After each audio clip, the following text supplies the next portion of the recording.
अंदाजा लगाइए, चमक दमक वाले जमाने में शादी कम से कम कितने रुपए में हो सकती है? तो हमारा जवाब है 20 रुपए में। जी बिल्कुल, सुनकर हैरानी हो सकती है, लेकिन यकीन मानिए कि ये सच है। सबले बढ़िया छत्तीसगढ़िया के टैग वाले छत्तीसगढ़ में 20 रुपए में भी शादी फिक्स हो जाती है। 20 रुपए के बजट में भी दूल्हा अपनी दुल्हनिया ले जाता है। हालांकि ये प्रथा एक खास जनजाति से जुड़ी हुई है, उस जनजाति से जिसे महंगी शादी के लिहाज से आदर्श विवाह का सबसे बेहतरीन उदाहरण कहा जा सकता है। कहाँ होती है ऐसी शादियां? देखिए ये खास रिपोर्ट।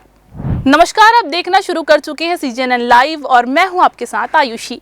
शादी यानी कि बड़ा खर्चा। आजकल की शादियों में इतना खर्च होता है कि दुल्हन का पिता कर्ज में डूब जाता है। दूल्हे राजा की डिमांड पूरी करने के चक्कर में ससुर का पूरा बैंक बैलेंस ही बिगड़ जाता है। पर छत्तीसगढ़ में एक ऐसी जगह भी है जहां 20 रुपए में चट मंगनी और पट ब्याह हो जाता है। ऐसी ही शादी की परंपरा है गोरिया जनजाति में। ये जनजाति धमतरी के भटगांव में निवासरत है। इस जनजाति के लोग आज भी सदियों पुरानी परंपरा का पीढ़ी दर पीढ़ी पालन करते आ रहे हैं। गोरिया जनजाति में जब किसी लड़के या लड़की की शादी करनी होती है तो दोनों पक्ष बस 20 से 500 रुपए लेकर रिश्ता करने के लिए मिलते हैं। दूल्हे पक्ष की ओर से ये छोटी सी रकम देकर दुल्हन को घर ले जाया जा सकता है, बशर्ते दुल्हन शादी के लिए तैयार हो।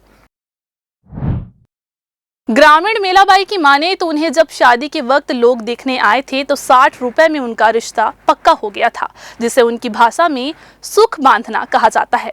3 दिन की शादी हुई। मीला कहती है कि जो पैसा शादी पक्का करने के लिए तय किया जाता है उसमें माता पिता की सहमति होती है। बाद में अगर पति को लगता है कि और दूसरी पत्नी लाना चाहिए तो वह पहली पत्नी को उसके माता पिता के घर छोड़ देगा और जो शादी के वक्त 60 रुपए दिए गए थे उसे भी वो वापस लौटा देगा। वहीं अगर दिनबत्ती की माने तो इस प्रथा का चलन अब थोड़ा कम हो गया है। अब हर कोई ऐसा नहीं करता। अब वक्त थोड़ा बदल चुका है। कुछ लोग पुरानी परंपरा को मानते हैं तो कुछ लोग नहीं। वह दौर अलग था जब उनकी जनजाति में इसी तरह से शादी की चलन थी।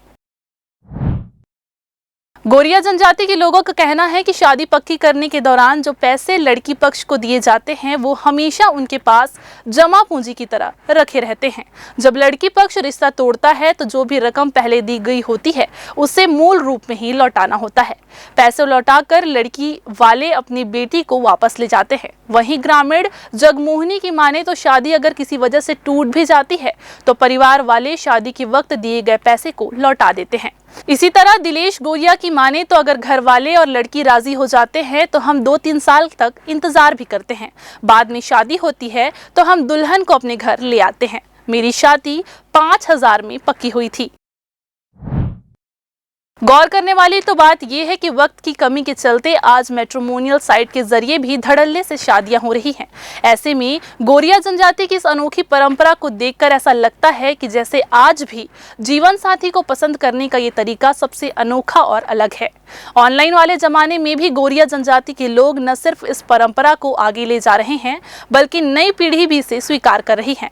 सांप का खेल दिखाकर इस समाज के लोग अपना और अपने परिवार का पालन पोषण करते हैं। समय के साथ अब इस जनजाति के लोग सांपों का खेल छोड़ दूसरे कामों के जरिए भी अपना गुजर बसर कर रहे हैं। बहरहाल इस जनजाति की आबादी भले ही सीमित है, लेकिन बरसों पुरानी इनकी सोच का दायरा बेशक काफी बड़ा है। ऐसे में आदर्श विवाह को बढ़ावा देने के लिहाज से इस पैटर्न को काफी हद तक अपनाने का ख्याल अच्छा हो सकता है। कैसी लगी ये खबर? लाइक और कमेंट के जरिए अपनी राय जरूर दें। साथ ही इसे अपनों के बीच शेयर करना ना भूलें। हमारी इस खास पेशकश में फिलहाल इतना ही। देश और दुनिया की बाकी खबरों के लिए बने रहिए CGNN यानी कि छत्तीसगढ़ न्यूज नेटवर्क के साथ, क्योंकि इसमें है क्रेडिबिलिटी एंड करेज। नमस्कार।